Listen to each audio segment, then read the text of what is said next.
న్యాయవాదుల ఐక్యత, వంటవలసి ఇంద్రసేనారెడ్డిని వెంటనే వంటవలసి ఇంద్రసేనారెడ్డిని వెంటనే కానిస్టేబుల్ ప్రవీణ్ యాదవ్ ను వెంటనే ప్రవీణ్ యాదవ్. న్యాయవాదుల ఐక్యత.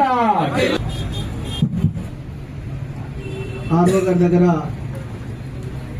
వారి యొక్క చేస్తూ వారిని మాట్లాడబుద్ధిగా కొడతా ఉన్నాను. కట్టిన పన్నులతోనే వారికి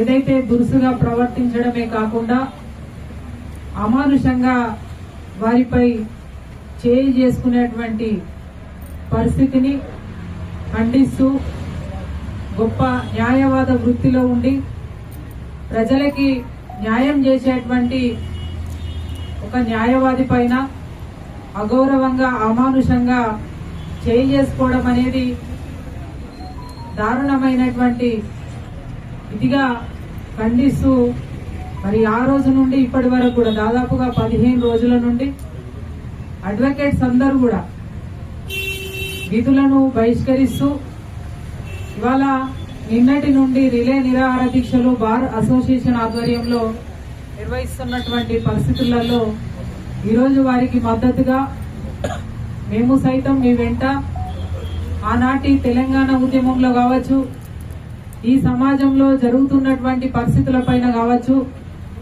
గోదావరికని బార్ అసోసియేషన్ ఎప్పుడు కూడా సమాజం వైపు నిలబడ్డది. మాతో పాటు ప్రజల కోసం అన్యాయం జరిగిన ప్రతి చోట కూడా పోరాటంలో ముందున్నది. అందరూ కూడా ఈరోజు మద్దతుగా ఇక్కడికి రావడం జరిగింది.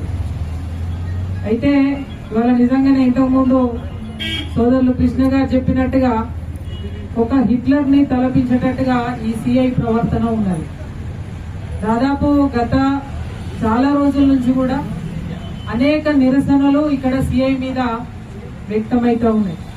ఇది ఒకటే కాదు, గతం లోపల సిఐ మీద హెచ్ఆర్సీకి ఫిర్యాదు చేసిన సంఘటన కావచ్చు, మానవ హక్కుల సంఘానికి ఫిర్యాదు చేసిన సంఘటన కావచ్చు, బీసీ కమిషన్ కి ఫిర్యాదు చేసిన సంఘటన కావచ్చు, ఇట్లా అనేక రకాలుగా ఇవాళ స్టేషన్ పోతే